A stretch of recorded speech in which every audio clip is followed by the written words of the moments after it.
Hello everyone, welcome you all in your own channel learn everything. So ਅਸੀਂ ਕਰ ਰਹੇ ਸੀ chemistry ਦਾ 3rd chapter ਇਲੈਕਟ੍ਰੋਕੈਮਿਸਟਰੀ ਜਿਹਦੇ regarding already ਇਸ videos upload ਹੋ ਵੀ ਚੁੱਕੀ ਹੈ। ਨੈਕਸਟ ਸਟੱਡੀ ਸਿਲੇਬਸ ਚ ਸਪੈਸ਼ਲ ਮੈਂਸ਼ਨ ਹੈਗਾ ਖੁਲਾਸ਼ ਲਾ ਐਂਡ ਇਟਸ ਐਪਲੀਕੇਸ਼ਨਸ। ਠੀਕ ਹੈ, ਇਹ ਆਪਾਂ ਸਮਝਾਂਗੇ, ਬਹੁਤ ਈਜ਼ੀ ਹੈ। ਬਟ ਇਸ ਤੋਂ ਪਹਿਲਾਂ ਤੁਹਾਨੂੰ ਥੋੜਾ ਕਨਸੈਪਟ ਕਲੀਅਰ ਹੋਣਾ ਅਬਾਊਟ ਦਾ strong electrolyte, weak electrolyte, what are the electrolytes, what is the concentration, what is the dilution, जो मैं ऑलरेडी काफी चीजें एक्सप्लेन कर चुकी हैं। सो फर्स्ट ऑफ ऑल सानू पता कॉन्सेंट्रेशन ਜਿਹੜੀ ਆ ਸਟਰੋਂਗ ਇਲੈਕਟ੍ਰੋਲਾਈਟ ਦੀ ਆ, ਵੀਕ ਇਲੈਕਟ੍ਰੋਲਾਈਟ ਦੀ, ਲਾਈਕ ਉਹਦੇ ਵਿੱਚ ਆਪਾਂ ਡਿਲੂਸ਼ਨ ਕਰਦੇ ਆ, ਡਿਲੂਸ਼ਨ ਕਰਨ ਨਾਲ ਆਇਨ ਜ਼ਿਆਦਾ ਬਣਦੇ ਆ, ਆਇਨ ਜ਼ਿਆਦਾ ਬਣਦੇ ਆ ਤੇ ਕੰਡਕਟਿਵਿਟੀ ਇਨਕਰੀਜ਼ ਕਰਦੀ ਆ। ਐਦੀ ਕਰਦੇ ਆ ਕਨਸੈਂਟ੍ਰੇਸ਼ਨ ਦੇ ਨਾਲ, ਡਿਲੂਸ਼ਨ ਦੇ ਨਾਲ ਆਪਾਂ ਕੀ ਦੇਖਦੇ ਆ, ਰਿਲੇਸ਼ਨ ਦੇਖਦੇ ਆ ਕੰਡਕਟੈਂਸ ਦਾ, ਕੰਡਕਟਿਵਿਟੀ ਦਾ, ਮੋਲਰ ਕੰਡਕਟਿਵਿਟੀ ਦਾ। ਲਾਈਕ ਸੇ ਜਦੋਂ ਅਸੀਂ ਗੱਲ ਕਰਦੇ infinite dilution, what is the infinite dilution, like ਤੁਸੀਂ ਡਿਲੂਟ ਕਰ ਰਹੇ ਹੋ, ਇੱਕ ਟਾਈਮ ਇਦਾਂ ਦਾ ਆ ਗਿਆ ਡਿਲੂਟ ਕਰਤਾ, ਇੰਨਾ ਡਿਲੂਟ ਕਰਤਾ, ਕਨਸੈਂਟ੍ਰੇਸ਼ਨ ਹੋ ਗਈ 0। at that time we name it as infinite dilution. Clear? So first word इथे use किया, this is the statement of Kholash law. At infinite dilution the dissociation is complete. Dissociation complete means सारे ion की कर जाएंगे, dissociate कर जाएंगे. Clear? When the dissociation is complete, each ion make a definite contribution towards the molar conductivity of electrolyte irrespective the nature of the ion with which it is associated. That means ਜਦੋਂ infinite ਡਿਲੂਸ਼ਨ ਹੋ ਗਈ, infinite ਡਿਲੂਸ਼ਨ ਨੂੰ ਆਪਾਂ ਇਦਾਂ ਵੀ ਲਿਖ ਦਿੰਦੇ ਆ lambda m 0 ਜਾਂ ਲੈਮਡਾ m ਨॉट ਪਾ ਦਿੰਦੇ ਇੱਥੇ, ਜਾਂ ਇਨਫਾਈਨਾਈਟ, ਯਾਨੀ ਕਿ ਇਸ ਪੁਆਇੰਟ ਤੇ ਜਾ ਕੇ ਕਨਸੈਂਟ੍ਰੇਸ਼ਨ ਕੀ ਹੋ ਗਈ ਆ, 0 ਹੋ ਗਈ ਹੈ। ਡਿਸੋਸੀਏਸ਼ਨ ਕੰਪਲੀਟ ਹੋ ਗਈ। ਹਰ ਦੇਖੋ ਅਸੀਂ ਸੋਲੂਸ਼ਨ ਦੇ ਵਿੱਚ ਜਦੋਂ ਪਾਉਂਦੇ ਆ ਕਿਸੇ ਵੀ ਇਲੈਕਟ੍ਰੋਲਾਈਟ ਨੂੰ, ਉਹਦੀ ਫਿਰ ਡਿਲੂਸ਼ਨ ਕਰਨੇ, ਤੁਹਾਨੂੰ ਪਤਾ ਜਿਹੜੀ ਤਾਂ ਸਟਰੋਂਗ ਇਲੈਕਟ੍ਰੋਲਾਈਟ ਆ ਹਨਾ, ਸਟਰੋਂਗ ਇਲੈਕਟ੍ਰੋਲਾਈਟ ਤਾਂ ਸੋਲੂਸ਼ਨ ਦੇ ਵਿੱਚ ਜਾ ਕੇ ਕੰਪਲੀਟਲੀ ਡਿਸੋਸੀਏਟ ਕਰਦੀ ਆ, ਬਟ ਵੀਕ ਇਲੈਕਟ੍ਰੋਲਾਈਟ ਆ ਜਿਹੜੀ ਕੰਪਲੀਟਲੀ ਡਿਸੋਸੀਏਟ ਨਹੀਂ ਕਰਦੀ। ਦੈਨ ਤੁਸੀਂ ਉਹਦੀ ਹੋਰ ਡਿਲੂਸ਼ਨ ਕਰਾਓ, ਡਿਲੂਸ਼ਨ ਕਰਨ ਨਾਲ ਕੀ ਹੋਏਗਾ ਕਿ ਟਾਈਮ ਆਏਗਾ ਹੌਲੀ ਹੌਲੀ ਉਹਨੇ ਕੰਪਲੀਟਲੀ ਡਿਸੋਸੀਏਟ ਕਰ ਜਾਣਾ। ਇਸ ਲਈ ਖੁਲਾਸ਼ ਲਾ ਤੋਂ ਨਾ ਸਾਨੂੰ ਵੀਕ ਇਲੈਕਟ੍ਰੋਲਾਈਟ ਲਈ ਬਹੁਤ ਸਾਰੀ ਇਨਫੋਰਮੇਸ਼ਨਸ ਮਿਲਦੀਆਂ, ਇਹਦੀਆਂ ਐਪਲੀਕੇਸ਼ਨਸ ਜਿਹੜੀਆਂ ਉਹ ਸਾਰੀਆਂ ਵੀਕ ਇਲੈਕਟ੍ਰੋਲਾਈਟਸ ਲਈ ਆ। ਜਦੋਂ ਇਨਫਾਈਨਾਈਟ ਡਿਲੂਸ਼ਨ ਹੋ ਗਈ, ठीक है, इनफाइनाइट डिल्यूशन होगी, हर आयन की करता है एक डेफिनेट कंट्रीब्यूशन करता है टुवर्ड्स द मोलर कंडक्टिविटी, यानी कि हर आयन की करूगा मोलर कंडक्टिविटी विच अपना हिस्सा पाऊगा, irrespective of the ion with which associate, केड़े आयन दे नाल एसोसिएट हैगा, केड़ा कैटायन, केड़ा एनायन केदे नाल जुड़िया, कोई फर्क नहीं पैंदा, यानी कि हर आयन अपना मोलर कंडक्टिविटी दे विच इंडिविजुअली हिस्सा पाएगा। समझते, हर आयन खिलाफ ला ने यही कहा सी कि जो इनफाइनाइट डिल्यूशन हो जाती, पूरी डिसोसिएशन कंप्लीट होगी, जिहड़ा ईच आयन जिहड़ा आ अपनी कंट्रीब्यूशन किहदे च देगा, मोलर कंडक्टिविटी यानी राइज होएगी, वो बढ़ेगी, ठीक है, ਉਹਦੇ ਵਿੱਚ ਹਿੱਸਾ ਪਾਏਗਾ, irrespective the nature of the ion with which it associated, ਜਿਹਦੇ ਨਾਲ ਐਸੋਸੀਏਟ ਹੈਗਾ, ਇਹਨੂੰ ਕਿਸੇ ਚੀਜ਼ ਨਾਲ ਫਰਕ ਨਹੀਂ ਪੈਂਦਾ। ਲਾਈਕ ਦੇਖੋ ਲੈਮਡਾ ਨॉट मतलब ਇੱਥੇ ਪਤਾ ਲੱਗਦਾ ਪਰ ਇਨਫਾਈਨਾਈਟ ਡਿਲੂਸ਼ਨ ਦੀ ਗੱਲ, ਜਦੋਂ ਉੱਪਰ ਤੁਸੀਂ ਨੋਟ ਦਾ ਦੇਖ ਲਿਆ ਦੈਟ ਮੀਨਸ ਇਨਫਾਈਨਾਈਟ ਡਿਲੂਸ਼ਨ ਦੀ ਗੱਲ ਕਰਦਾ ਪਿਆ NaCl।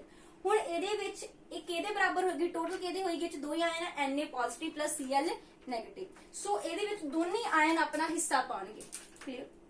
ਅਗੇਨ MgCl2 ਕੀ ਬਣਦਾ ਹੈ, Mg2 positive and 2Cl negative, ਤਾਂ ਇੱਕ Mg ਜਿਹੜਾ 2 ਪੋਜ਼ਿਟਿਵ ਬਣਿਆ ਉਹ ਵਾਲਾ ਤੇ ਪਲੱਸ Cl ਨੈਗੇਟਿਵ, ਜਿੰਨੇ ਵੀ ਤੁਹਾਡੇ ਕੋਲ 2 Cl ਬਣੇ ਆ ਉਹ ਵਾਲੇ ਵੀ ਇਹਦੇ ਵਿੱਚ ਹਿੱਸਾ ਪਾਉਣਗੇ। क्लियर? यदि जे किसी भी और एग्जांपल HCl दी ला लो, H पॉजिटिव भी पाएगा अपना हिस्सा, Cl नेगेटिव भी पाएगा। So this is the statement of Kohlrausch law कि स्टेटमेंट जो कहंदा कि जे भी किसी भी इलेक्ट्रोलाइट स्ट्रांग आ, वीक आ, ਅਸੀਂ ਉਹਦੀ ਜਿਹੜੀ ਵੀ ਇਨਫਾਈਨਾਈਟ ਡਿਲੂਸ਼ਨ ਕਰਾਨੀ ਹੈ, ਹਰ ਆਇਨ ਜਿਹੜਾ ਇੱਕ ਡੈਫੀਨਿਟ ਕੰਟਰੀਬਿਊਸ਼ਨ ਦਿੰਦਾ ਆ ਟੁਵਰਡਸ ਦਾ molar conductivity of electrolyte corresponding to the nature of irrespective of nature of ion with which it is associated. So this is the statement, ਇਹ ਧਿਆਨ ਰੱਖਣਾ ਕਿਉਂਕਿ ਇਹਦੇ ਬੇਸ ਤੇ ਅੱਗੇ ਹੋਣਗੇ। ਸਪੈਸ਼ਲ ਤੁਹਾਡੇ ਸਿਲੇਬਸ ਵਿੱਚ ਮੈਂਸ਼ਨ ਵੀ ਕੀਤਾ ਹੋਇਆ ਐਪਲੀਕੇਸ਼ਨਸ, ਕਿ ਐਪਲੀਕੇਸ਼ਨ ਜਿਹੜੀਆਂ ਆ ਐਕਚੁਅਲੀ ਖੁਲਾਸ਼ਲਾ ਜਿਹੜਾ ਸੀਗਾ ਨਾ, ਜਦੋਂ ਆਪਾਂ ਵੇਰੀਏਸ਼ਨ ਦੇਖਦੇ ਆ ਨਾ ਸਟਰੋਂਗ ਤੇ ਵੀਕ ਦੀ, ਤਾਂ ਅਸੀਂ ਗ੍ਰਾਫ ਡਰਾ ਕਰਕੇ ਦੇਖਦੇ ਆ। ਜਿਹੜੀ ਵੀਕ ਸੀ ਨਾ ਉਹਦੇ ਲਈ ਗ੍ਰਾਫ ਡਰਾ ਕਰਕੇ ਜਿਹੜੀ ਸਾਡੇ ਕੋਲ ਨਾ ਇੱਕ ਪਲਾਟ ਕਰਦੇ ਸੀ ਆਪਾਂ ਲੈਮਡਾ m0 ਤੇ C ਹਾਫ ਦੇ ਵਿੱਚ। ਇਹ ਜਿਹੜਾ ਪਲਾਟ ਆ ਸਟਰੋਂਗ ਇਲੈਕਟ੍ਰੋਲਾਈਟ ਲਈ ਕੁਝ ਇਦਾਂ ਦਾ ਆਉਂਦਾ ਸੀ, ਵੀਕ ਇਲੈਕਟ੍ਰੋਲਾਈਟ ਲਈ ਇਦਾਂ ਆਉਂਦਾ ਸੀਗਾ। ਠੀਕ ਹੈ, ਵੀਕ ਲਈ ਕੁਝ ਇਹ ਵੈਲਿਊ ਆਉਂਦੀ ਸੀ, ਇਹਦੀ ਇਹ ਇਹ ਵੀਕ ਇਲੈਕਟ੍ਰੋਲਾਈਟ ਲਈ ਸਟਰੋਂਗ ਲਈ। ਜਿਹੜਾ ਨਾ ਗ੍ਰਾਫ ਇਹਦੇ ਲਈ ਪਲਾਟ ਕਰਕੇ ਸਾਡੇ ਕੋਲ ਸਹੀ ਜਿਹੜੀ ਇਨਫਾਈਨਾਈਟ ਡਿਲੂਸ਼ਨ ਦੇ ਵੈਲਿਊ ਨਹੀਂ ਨਿਕਲਦੀ ਸੀ, ਇਸ ਕਰਕੇ ਹੀ ਆਪਾਂ ਖੁਲਾਸ਼ਲਾ ਜਿਹੜਾ ਨਾ ਉਹ ਇਨਫਾਈਨਾਈਟ ਡਿਲੂਸ਼ਨ ਤੇ ਜਿਹੜੀ ਆ ਵੀਕ ਇਲੈਕਟ੍ਰੋਲਾਈਟ ਦੀ ਮੋਲਰ ਕੰਡਕਟਿਵਿਟੀ ਜਿਹੜੀ ਆ ਪਤਾ ਕਰ ਸਕਦੇ। ਕਿਉਂਕਿ ਗ੍ਰਾਫ ਤੋਂ ਸਾਡੇ ਕੋਲ ਈਜ਼ੀਲੀ ਫਾਈਂਡ ਆਊਟ ਨਹੀਂ ਹੁੰਦੀ। ਟੂ ਕੈਲਕੂਲੇਟ ਦਾ ਮੋਲਰ ਕੰਡਕਟੈਂਸ ਲਿਖ ਲਓ ਇੱਥੇ at infinite dilution for weak electrolyte। देखो पेपर ਜਿਹੜਾ ਹੈ ਨਾ पेपर ਚ ਆਪਸ਼ਨ ਹੁੰਦੇ ਆ, ਤੁਹਾਨੂੰ 4 ਆਪਸ਼ਨ ਗਿਵਨ ਹੁੰਦੇ ਆ, 3 ਇਹਦੀ ਐਪਲੀਕੇਸ਼ਨ ਆ, ਪੁੱਛ ਲੇਗਾ which of the following is not application। ਸੋ ਇਹਦੀ ਸਾਰੀਆਂ ਐਪਲੀਕੇਸ਼ਨਸ ਇੰਪੋਰਟੈਂਟ ਆ ਕਿਉਂਕਿ ਸਪੈਸ਼ਲ ਮੈਂਸ਼ਨ ਕੀਤਾ ਹੋਇਆ ਸਿਲੇਬਸ ਚ। ਸਭ ਤੋਂ ਪਹਿਲਾਂ ਅਸੀਂ ਵੀਕ ਇਲੈਕਟ੍ਰੋਲਾਈਟ ਲਈ ਕੀ ਪਤਾ ਕਰ ਸਕਦੇ ਆ, ਮੋਲਰ ਕੰਡਕਟੈਂਸ। ਕਿਉਂਕਿ ਗ੍ਰਾਫ ਪਲਾਟ ਕਰਕੇ ਸਾਨੂੰ ਇਹ ਵੈਲਿਊ ਸਹੀ ਜਿਹੜੀ ਨਹੀਂ ਮਿਲਦੀ ਸੀ, ਠੀਕ ਹੈ, ਮਤਲਬ ਸਹੀ ਕੀ ਫਾਈਂਡ ਆਊਟ ਕਰਨੀ ਥੋੜੀ ਡਿਫਿਕਲਟ ਹੋ ਜਾਂਦੀ ਸੀ ਬਹੁਤ ਜ਼ਿਆਦਾ। Calculate degree of dissociation, degree of dissociation ਕਿੰਨੀ ਡਿਸੋਸੀਏਟ ਕੀਤੀ ਆ ਉਹ ਵੀ ਆਪਾਂ ਪਤਾ ਕਰ ਸਕਦੇ। ਕੀ ਹੁੰਦੀ ਡਿਗਰੀ ਆਫ ਡਿਸੋਸੀਏਸ਼ਨ, ਅਲਫਾ किसी particular concentration due to at infinite dilution. ठीक है, ये formula very very very important है जी, ਇਹਨੂੰ ਨੋਟ ਕਰ ਲੈਣਾ। ਡਿਗਰੀ ਆਫ ਡਿਸੋਸੀਏਸ਼ਨ ਆਪਾਂ ਵੀਕ ਇਲੈਕਟ੍ਰੋਲਾਈਟ ਲਈ ਕਿੱਦਾਂ ਪਤਾ ਕਰ ਸਕਦੇ ਆ, ਇਹ ਵੀ ਖੁਲਾਸ਼ ਲਾ ਤੋਂ ਕਰ ਸਕਦੇ ਆ ਕਿਉਂਕਿ ਖੁਲਾਸ਼ ਲਾ ਤੋਂ ਆਪਾਂ ਇਨਫਾਈਨਾਈਟ ਡਿਲੂਸ਼ਨ ਕਰ ਸਕਦੇ ਆ ਨਾ। ਸੋ ਆਬਵੀਅਸਲੀ ਇੱਥੇ ਇਹ ਹੈਗੀ ਮੋਲਰ ਕੰਡਕਟੈਂਸ ਐਟ ਕਿਸੇ ਕਨਸੈਂਟ੍ਰੇਸ਼ਨ ਤੇ ਮੋਲਰ ਕੰਡਕਟਿਵਿਟੀ, ਇਹ ਜਿਹੜੀ ਆ ਗਈ ਤੁਹਾਡੇ ਕੋਲ ਐਟ ਇਨਫਾਈਨਾਈਟ ਡਿਲੂਸ਼ਨ। ਨਿਊਮੈਰੀਕਲਸ ਤੇ ਯੂਜ਼ ਹੋਣੇ ਆ। Last is that calculate of dissociation constant, ਉਹਦਾ ਕਾਂਸਟੈਂਟ ਕਿੰਨਾ, ਡਿਸੋਸੀਏਸ਼ਨ ਕਾਂਸਟੈਂਟ ਕਿੰਨਾ ਹੈ ਵੀਕ ਇਲੈਕਟ੍ਰੋਲਾਈਟ ਲਈ। ਉਹ ਫਾਰਮੂਲਾ ਯਾਦ ਰੱਖਣਾ K = C α² 1 - alpha. What is the alpha, alpha the value ਤੁਸੀਂ ਇੱਥੇ ਪੁੱਟ ਕਰਕੇ ਦਾ ਫਾਰਮੂਲਾ ਆਪ ਵੀ ਬਣਾ ਸਕਦੇ ਹੋ। ਕਲੀਅਰ। ਸੋ ਇਹ 3-4 ਚੀਜ਼ਾਂ ਬਹੁਤ ਇੰਪੋਰਟੈਂਟ ਹੈ, ਨੋਟ ਡਾਊਨ ਕਰ ਲਓ। ਉਸ ਤੋਂ ਬਾਅਦ ਮੈਂ ਨਿਊਮੈਰੀਕਲ ਕਰਾਉਣੇ, you can take the screenshot.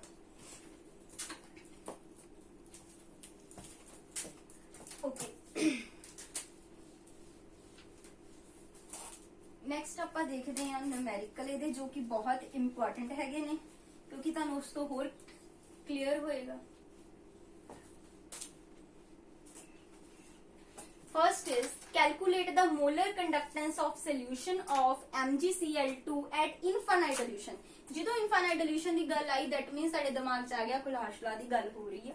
Given that the molar ionic conductivity ਕਿਹਦੀ given ਆ ਤੁਹਾਨੂੰ, ਠੀਕ ਹੈ, lambda naught Mg positive ਤੇ lambda naught Cl negative। ਠੀਕ ਹੈ, ਇਹਨੂੰ ਆਪਾਂ lambda naught ਨਾ ਹੀ ਲਿਖ ਦਿੰਨੇ ਆ। ਠੀਕ ਹੈ, ਸੋ ਲਾਈਕ ਜਿੱਦਾਂ ਫॉर एग्जांपल ਮੈਂ ਤੁਹਾਨੂੰ ਪਹਿਲੇ ਦੱਸ ਦਿੰਨੀ ਆ, ਜਿੱਦਾਂ फॉर एग्जांपल मेरे को है MgCl, इनू तोड़ांगे तो की बनेगा lambda naught Mg2 positive plus 2 lambda naught Cl negative. क्योंकि जो भी तुसी MgCl नू 2 नू तोड़ दियो की बनदा हुंदा Mg2 positive plus 2 Cl negative. ये क्लियर है। हुण इहदे विच सानू गिवन किहदी आ, देखो पता किहदी करनी आ, इनफाइनाइट डिल्यूशन ते इनफाइनाइट डिल्यूशन MgCl2 दी दित्ती गई Mg पॉजिटिव दी कितनी दित्ती हुई आ 106.1 प्लस 2 इंटू ਇਹਦੀ ਕਿੰਨੀ ਦਿੱਤੀ ਹੋਈ ਹੈ 76.3। ਸੋ ਇਹਨੂੰ ਤੁਸੀਂ ਐਡ ਕਰਕੇ ਆਨਸਰ ਕਰ ਲੈਣਾ ਤਾਂ ਆ ਜਾਏਗਾ। ਠੀਕ ਹੈ, ਕੈਲਕੂਲੇਸ਼ਨਸ ਕਰ ਲੋਗੇ। ਸੋ ਇਹ ਮੇਨ ਚੀਜ਼ ਹੈਗੀ ਹੈ ਕਿ ਆਹ ਤੁਹਾਨੂੰ ਚੀਜ਼ ਪਤਾ ਹੋਣੀ ਚਾਹੀਦੀ ਹੈ ਕਿ ਕਿੱਦਾਂ, ਦੇਖੋ ਸਿੰਪਲ ਪਲਾਸ਼ਲਾ ਲੱਗਾ ਤੇ ਸਾਡੇ ਕੋਲ ਆਨਸਰ ਆ ਜਾਏਗਾ। ਐਦਾਂ ਦੇ ਕੁਐਸਚਨ ਕਈ ਵਾਰੀ ਉਹਨੇ ਪੇਪਰ 'ਚ ਪੁੱਟ ਕਰ ਲੈਣੇ, ਬਿਲਕੁਲ ਨਿਊਮੈਰੀਕਲ ਥੋੜੇ ਲੈਸਨਸ ਤੇ ਨਿਊਮੈਰੀਕਲ ਹੈ ਤੇ ਨਿਊਮੈਰੀਕਲ ਆਂਦਾ ਪੇਪਰ 'ਚ। ਕੈਲਕੂਲੇਟਰ ਨੇ ਕਿਹਾ ਮੋਲਰ ਕੰਡਕਟੈਂਸ ਪਤਾ ਕਰਨੀ ਕਿਸੇ ਸੋਲੂਸ਼ਨ ਦੀ MgCl2 ਦੀ। ਹੁਣ ਉਹਦੇ ਵਿੱਚ ਹਰ ਆਇਨ ਆਪਣਾ ਹਿੱਸਾ ਪਾਏਗਾ ਨਾ, ਆਪਾਂ ਕੀਤਾ ਇਨਫਾਈਨਾਈਟ ਡਿਲੂਸ਼ਨ ਤੇ। ਸੋ Mg ਪੋਜ਼ਿਟਿਵ, ਇੱਥੇ 2 ਪੋਜ਼ਿਟਿਵ ਕਰ ਲਿਓ। ਠੀਕ ਹੈ, Mg2 positive and Cl negative, ਦੋਨਾਂ ਦੀਆਂ ਵੈਲਿਊਜ਼ ਦਿੱਤੀਆਂ ਸੀ, ਉਹ ਮੈਂ ਇਹਦੇ ਵਿੱਚ ਪੁੱਟ ਕਰ ਦਿਆਂ। ਤੇ ਤੁਹਾਨੂੰ ਜਿਹਦੀ ਮਰਜ਼ੀ ਆ ਜਾਵੇ, ਤੁਹਾਨੂੰ ਆਇਨਸ ਕ੍ਰੀਏਟ ਕਰਨੇ ਆਉਣੇ ਚਾਹੀਦੇ, ਬਾਕੀ ਤਾਂ ਹੋ ਜਾਏਗਾ। ਠੀਕ ਹੈ, इन्हें कैलकुलेट करके आ जाएगा 258.7। नेक्स्ट सम कर दे।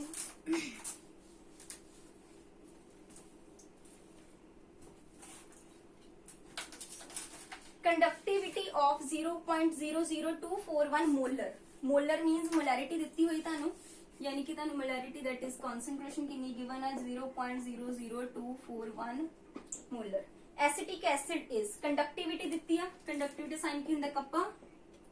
ठीक है, कितनी दित्ती है 7.896 into 10⁻⁻5। Calculate its molar conductivity and if lambda naught for the acetic acid is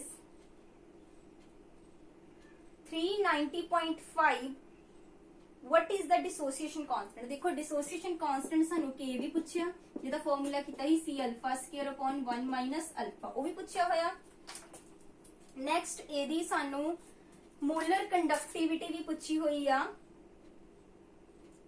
and lambda ਨॉट ਤੁਹਾਨੂੰ ਗਿਵਨ ਹੈਗਾ। ਇੱਥੇ ਮੋਲਰ ਕੰਡਕਟਿਵਿਟੀ ਆਏਗੀ ਐਟ ਇਨਫਾਈਨਾਈਟ ਡਿਲੂਸ਼ਨ। ਇਨਫਾਈਨਾਈਟ ਡਿਲੂਸ਼ਨ ਨਹੀਂ, ਇਨਫਾਈਨਾਈਟ ਡਿਲੂਸ਼ਨ ਨਹੀਂ ਪੁੱਛੀ। ਇਨਫਾਈਨਾਈਟ ਡਿਲੂਸ਼ਨ ਸਾਨੂੰ ਦਿੱਤੀ ਹੋਈ ਆ ਐਸੀਟਿਕ ਐਸਿਡ ਦੀ, ਕਿੰਨੀ ਦਿੱਤੀ ਹੋਈ ਆ 390.5। ਓਕੇ, ਪਹਿਲਾਂ ਡਾਟਾ ਅਸੀਂ ਲਿਖ ਲਿਆ, ਹੁਣ ਪਤਾ ਕੀ ਕਰਨਾ ਮੋਲਰ ਕੰਡਕਟਿਵਿਟੀ ਯਾਨੀ ਲੈਮਡਾ ਐਮ ਪਤਾ ਕਰਨਾ ਇੱਕ ਤਾਂ, ਹੈ ਨਾ। ਸੋ ਗਿਵਨ ਡਾਟੇ ਤੋਂ ਕੀ ਫਾਰਮੂਲਾ ਹੁੰਦਾ ਲੈਮਡਾ ਐਮ ਦਾ, ਕੀ ਹੁੰਦਾ ਸਾਡੇ ਕੋਲ ਕੱਪਾ ਇਨਟੂ 1000 ਡਿਵਾਈਡ ਬਾਈ ਕਨਸੈਂਟ੍ਰੇਸ਼ਨ ਜਿਹੜੀ ਦਿੱਤੀ ਹੁੰਦੀ ਆ। ਕੱਪਾ ਸਾਡੇ ਕੋਲ ਕਿੰਨਾ ਹੈ 7.896 ਇਨਟੂ 10⁻5 ਇਨਟੂ 1000 ਨਾਲ ਮਲਟੀਪਲਾਈ ਹੋ ਜਾਏਗੀ, ਡਿਵਾਈਡ ਬਾਈ ਕਨਸੈਂਟ੍ਰੇਸ਼ਨ ਕਿੰਨੀ ਹੈ 0.00241। ਇਹਨੂੰ ਅਸੀਂ ਕੈਲਕੂਲੇਟ ਕਰ ਲਾਂਗੇ, ਸਾਡੇ ਕੋਲ ਲੈਮਡਾ ਨਿਕਲ ਜਾਏਗਾ। ਉਸ ਤੋਂ ਬਾਅਦ ਅਸੀਂ ਪਤਾ ਕਰਨਾ ਡਿਸੋਸੀਏਸ਼ਨ constant C alpha square upon 1 minus alpha, ਪਰ ਉਹਦੇ ਲਈ ਪਹਿਲਾਂ ਮੈਨੂੰ ਕੀ ਚਾਹੀਦਾ ਅਲਫਾ ਵੀ ਤਾਂ ਚਾਹੀਦਾ। ਸੋ ਅਲਫਾ ਕੀ ਹੁੰਦਾ ਹੁਣੀ ਪੜਿਆ ਸੀ lambda C upon lambda naught. Lambda C ਕਿਸੇ ਪਾਰਟਿਕੂਲਰ ਕਨਸੈਂਟ੍ਰੇਸ਼ਨ ਤੇ ਹੁੰਦਾ, ਪਾਰਟਿਕੂਲਰ ਕਨਸੈਂਟ੍ਰੇਸ਼ਨ ਤੇ ਇਹਨੂੰ ਸਾਡੇ ਕੋਲ ਸੋਲਵ ਕਰਕੇ ਕਿੰਨੀ ਵੈਲਿਊ ਆ ਜਾਏਗੀ 32.76 32.76 ਆ ਜਾਏਗਾ। ਸੋ ਆ ਜਾਏਗਾ 32.76 ਡਿਵਾਈਡ ਬਾਈ ਲੈਮਡਾ ਨॉट ਕਿੰਨਾ ਦਿੱਤਾ 390.5 ਤੇ ਜਦੋਂ ਆਪਾਂ ਇਹਨੂੰ ਡਿਵਾਈਡ ਕਰਾਂਗੇ ਅਸੀਂ ਸਾਨੂੰ ਕਿੰਨਾ ਮਿਲੇਗਾ 0.0839। ਠੀਕ ਹੈ ਜੀ। ਸੋ ਇਹ ਸਾਡੇ ਕੋਲ ਅਲਫਾ ਦੀ ਵੈਲਿਊ ਆ ਜਾਏਗੀ। ਅਲਫਾ ਨਿਕਲ ਗਿਆ, ਹੁਣ ਇੱਥੇ ਪੁੱਟ ਕਰ ਦੋ C ਦੀ ਵੈਲਿਊ ਕਿੰਨੀ ਹੈ ਸਾਡੇ ਕੋਲ 0.00241 into alpha 0.0839 square divide by 1 minus 0.0839। So ਇਹਨੂੰ ਅਸੀਂ ਕੈਲਕੂਲੇਟ ਕਰ ਲੈਣਾ ਹੈ। ਇਹਨੂੰ ਕੈਲਕੂਲੇਟ ਕਰਕੇ ਸਾਡੇ ਕੋਲ ਆਏਗਾ 1.85 ਇਨਟੂ 10⁻⁻5। ਠੀਕ ਹੈ ਜੀ, 1.85 ਇਨਟੂ 10⁻⁻5।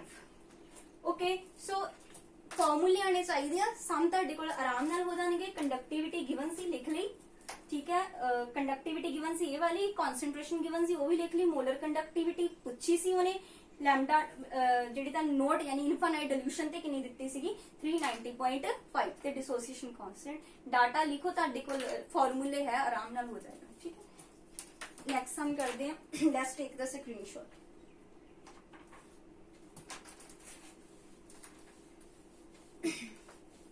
ਇਹ ਜਿਹੜੀਆਂ ਕੈਲਕੂਲੇਸ਼ਨਸ ਆ ਤੁਸੀਂ ਖੁਦ ਕਰਕੇ ਦੇਖ ਲੈਣੀਆਂ। ਜੋ ਪੇਪਰ 'ਚ ਕੈਲਕੂਲੇਸ਼ਨਸ ਆਉਂਦੀਆਂ ਉਹ ਈਜ਼ੀ ਹੀ ਆਉਂਦੀਆਂ। ਠੀਕ ਹੈ, ਐਡੀਆਂ ਲੰਬੀਆਂ ਲੰਬੀਆਂ ਨਹੀਂ ਆਉਂਦੀਆਂ ਉੱਥੇ। Molar conductivity at infinite ਡਿਲੂਸ਼ਨ, infinite ਡਿਲੂਸ਼ਨ ਤੇ ਸੋਡੀਅਮ ਐਸੀਟੇਟ ਯਾਨੀ CH3COONA, ਇਹਦੀ ਤੁਹਾਨੂੰ ਇਨਫਾਈਨਾਈਟ ਡਿਲੂਸ਼ਨ ਤੇ ਦਿੱਤੀ ਹੋਈ ਮੋਲਰ ਕੰਡਕਟਿਵਿਟੀ 91.0। ਓਕੇ, ਇਹ ਸਮ ਧਿਆਨ ਨਾਲ ਦੇਖਿਓ। ਠੀਕ ਹੈ, ਹਾਈਡਰੋਕਲੋਰਿਕ ਐਸਿਡ, ਇਹਦੀ ਹਾਈਡਰੋਕਲੋਰਿਕ ਐਸਿਡ ਦੀ ਕਿੰਨੀ ਦਿੱਤੀ ਹੋਈ ਆ 425.4 ਐਂਡ ਸੋਡੀਅਮ ਕਲੋਰਾਈਡ ਦੀ ਦਿੱਤੀ ਹੋਈ ਆ NaCl ਦੀ 126.4। ਪੁੱਛੀ ਕਿਹਦੀ ਆ ਐਸੀਟਿਕ ਐਸਿਡ ਦੀ। ਹੁਣ ਜਿਹੜੀ ਪਹਿਲੀ ਐਪਲੀਕੇਸ਼ਨ ਸੀਗੀ ਉਹ ਲੱਗੇਗੀ ਇੱਥੇ। ਪਹਿਲੀ ਐਪਲੀਕੇਸ਼ਨ ਕੀ ਕਹਿੰਦੀ ਸੀ, ਅਸੀਂ ਵੀਕ ਇਲੈਕਟ੍ਰੋਲਾਈਟ ਲਈ ਫਾਈਂਡ ਆਊਟ ਕਰ ਸਕਦੇ ਹੋ। ਕਿੱਦਾਂ ਫਾਈਂਡ ਆਊਟ ਕਰਦੇ ਹਾਂ, ਅਸੀਂ ਗਿਵਨ ਡਾਟੇ ਤੋਂ ਫਾਈਂਡ ਆਊਟ ਕਰਦੇ ਹਾਂ। ਦੇਖਿਓ ਧਿਆਨ ਨਾਲ, ਇੱਕ ਗੇਮ ਵਾਂਗੂ ਹੀ ਹੈ ਸਮ। ਠੀਕ ਹੈ, ਜਿੱਦਾਂ ਅਰੇਂਜ ਕਰਨਾ ਚੀਜ਼ਾਂ, ਜਿੱਦਾਂ ਨੂੰ ਤੋੜੋਗੇ ਤਾਂ ਕੀ ਬਣੇਗਾ ਸਾਡੇ ਕੋਲ CH3 positive sorry CH3COO negative plus ਕੀ ਬਣੇਗਾ ਨਾਲ Na ਪੋਜ਼ਿਟਿਵ। ਇਹੀ ਚੀਜ਼ ਬਣੇਗੀ। ਇਹਦੀ ਜਦੋਂ ਤੁਸੀਂ ਇਹਨੂੰ ਤੋੜੋਗੇ ਕੀ ਬਣੇਗਾ, ਮੈਂ ਤੁਹਾਨੂੰ ਡਾਇਰੈਕਟ ਜਿਹੜਾ ਦੱਸ ਦਿੰਦੀ ਇੱਥੇ H ਪੋਜ਼ਿਟਿਵ ਪਲਸ ਕੀ ਬਣੇਗਾ Cl ਨੈਗੇਟਿਵ। ਤੁਸੀਂ ਲੈਮਡਾ ਚ ਲਿਖਣਾ ਜਿੱਦਾਂ ਲਿਖਣਾ ਲਿਖ ਸਕਦੇ ਹੋ। ਇਹਦੇ ਕੀ ਬਣੇਗਾ Na positive plus Cl negative. ਜਿਹਦੇ ਨੂੰ ਤੋੜਾਂਗੇ ਕੀ ਬਣੇਗਾ CH3COO negative plus H positive. ਬਸ ਇਸ ਚੀਜ਼ ਨੂੰ ਧਿਆਨ ਨਾਲ ਸਮਝਿਓ। ਪੇਪਰ ਜਿਹੜਾ ਮਰਜ਼ੀ ਸਮ ਆ ਗਿਆ ਤੁਸੀਂ ਸਾਰੇ ਕਰ ਲੈਣੇ। ਸਾਨੂੰ ਪਤਾ ਇਹ ਚੀਜ਼ ਇੰਨਾ ਪਤਾ ਨਾ, ਉਹਨੇ ਇਨਫਾਈਨਾਈਟ ਡਿਲੂਸ਼ਨ ਤੇ ਕੋਲਾਸ਼ਲਾ ਲੱਗੇਗਾ। ਉਹ ਕੀ ਕਹਿੰਦਾ ਸੀਗਾ ਕਿ ਜਿਹੜੀ ਵੀ ਉਹਦੀ ਕੰਡਕਟਿਵਿਟੀ ਹੋਏਗੀ ਪੂਰੇ ਦੀ ਉਹ ਮਤਲਬ ਕਿ ਹਰ ਆਇਨ ਦੀ ਕੰਟਰੀਬਿਊਸ਼ਨ ਤੋਂ ਆਏਗੀ, ਯਾਨੀ ਜਿਹੜੇ ਵੀ ਇਹਦੇ ਆਇਨ ਹੋਣਗੇ ਦੋਨਾਂ ਤੋਂ ਪਲੱਸ ਹੋ ਕੇ ਆਈ ਹੋਊਗੀ। ਇਹਦੀ ਇਹਦੀ ਪਲੱਸ ਹੋ ਕੇ ਆਏਗੀ। ਅਸੀਂ ਪਤਾ ਕਿਹਦੀ ਕਰਨੀ ਆ ਇਹਦੀ। ਇਹ ਗਿਵਨ ਡਾਟੇ ਨੂੰ ਇਸ ਤਰ੍ਹਾਂ ਪਲੱਸ ਮਾਈਨਸ ਕਰੋ ਕਿ ਇਹ ਵਾਲਾ ਆਨਸਰ ਕ੍ਰੀਏਟ ਹੋ ਜਾਵੇ। ਦੇਖੋ ਜੇ ਮੈਨੂੰ ਕੀ ਚਾਹੀਦਾ, ਇਹਦੇ ਨਾਲ ਪਲੱਸ ਚਾਹੀਦਾ H ਪੋਜ਼ਿਟਿਵ। ਜੇ ਮੈਂ ਇਹਨੂੰ ਤੇ ਇਹਨੂੰ ਐਡ ਕਰ ਦਵਾਂ, ਧਿਆਨ ਨਾਲ ਦੇਖਿਓ, ਮੈਂ ਰਬ ਕਰ ਦੇਣੀ ਇਹ ਵਾਲੀਆਂ ਚੀਜ਼ਾਂ ਜਾਂ ਇੱਥੇ ਕਰਦੇ ਆਪਾਂ। ਦੇਖੋ ਜਦੋਂ ਮੈਂ ਇਹਨੂੰ ਇਹਦੇ ਨਾਲ ਐਡ ਕਰੂੰਗੀ HCl ਨਾਲ ਕੀ ਆ ਜਾਏਗਾ lambda naught H positive plus lambda naught Cl negative. पहला तो मैं आंसर तोड़ लिया, जे ना दोनों मैं प्लस कर दवा तो मेरे को आ चीज चाहिए, यही तो आंसर चाहिए ही मैनू, पर एक्सट्रा की आ गया Na पॉजिटिव Cl नेगेटिव, वो आ पिया NaCl नेगेटिव वाला, इनू मैं की करांगी माइनस कर दांगी। सो इच मैं माइनस की कर Dangi lambda naught Na positive plus lambda naught Cl negative. सो Na पॉजिटिव Cl नेगेटिव ते बच गया जेड़ा मैनू आंसर चाहिए सी। समझ गए? द्वारा देख लो, इस चीज में की कीता CH3CO नेगेटिव Na पॉजिटिव सीगा, ਇਹਦੇ HCl ਨੂੰ ਤੋੜਿਆ H ਪੋਜ਼ਿਟਿਵ Cl ਨੈਗੇਟਿਵ ਸੀ, ਦੋਨਾਂ ਨੂੰ ਜੋੜਤਾ, ਜੋੜ ਕੇ ਆਹ ਚੀਜ਼ ਬਣ ਗਈ CH3CO negative Na positive H positive Cl negative. Clear? ਮੈਨੂੰ ਚਾਹੀਦਾ ਕਿ ਆਨਸਰ ਮੈਨੂੰ ਐਸਿਟਿਕ ਐਸਿਡ ਦਾ ਪੁੱਛਿਆ ਉਹਨੇ, find the molar conductivity of acetic acid at infinite dilution. Acetic acid की CH3COH, इनू जो तोड़ा की बनेगा आ चीज, यानी आ चीज चाहिए मैनू, आ चीज हैगी ते बट एक्स्ट्रा की है Na पॉजिटिव Cl नेगेटिव, वो की करांगी मैं माइनस कर दांगी। सो ध्यान नाल देखो कीता कि इहदी कंडक्टिविटी जेहड़ी सीगी 91.0, ਉਹ ਚ मैं HCl ਦੀ ਕੀ ਕੀਤੀ ऐड ਕੀਤੀ ਤੇ माइनस केदी ਕੀਤੀ आ NaCl। बस ये वाली चीज तुहानू बनानी आ गई पेपर च, तो प्लस माइनस करनी आ, उत्थे सैकंड्स लगणगे जे तुहानू आ चीज बनानी आंदी, मतलब कि तुहानू देखना आंदा कि इहदे फॉर्मूले पता होने चाहिए कि sodium acetate, acetic acid and sodium chloride की हुंदे फॉर्मूले, आयन च ब्रेक करना आना चाहिए। बस उन्होंने प्लस माइनस करके जो तुहानू पर्टिकुलर आंसर चाहिए वो बनाना, भावे प्लस करो माइनस करो मल्टीप्लाई किसी ना करके प्लस माइनस करो, जिद्दां भी करो, ठीक है। तो इन्होंने प्लस माइनस करके तुहाडे कोल आंसर कितना आ जाएगा 390.5, 390.5।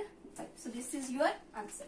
सो देख रहे तीनों न्यूमेरिकल दे विच मैं मैक्सिमम ਇਹਦਾ क्लास ਲਾ ਦਾ कवर कराने की कोशिश की है। इन्होंने ध्यान ना करन, जे एक बार नहीं समझ आया दोबारा इस चीज नू करके देख लेना, इंपॉर्टेंट है क्योंकि सिलेबस जो भी मैंशन होंदा सारा कुछ इंपॉर्टेंट ही होंदा है। जे तुहानू वीडियो पसंद है लाइक करो, होरां नाल शेयर करो एंड कमेंट करो। Thanks for watching the video.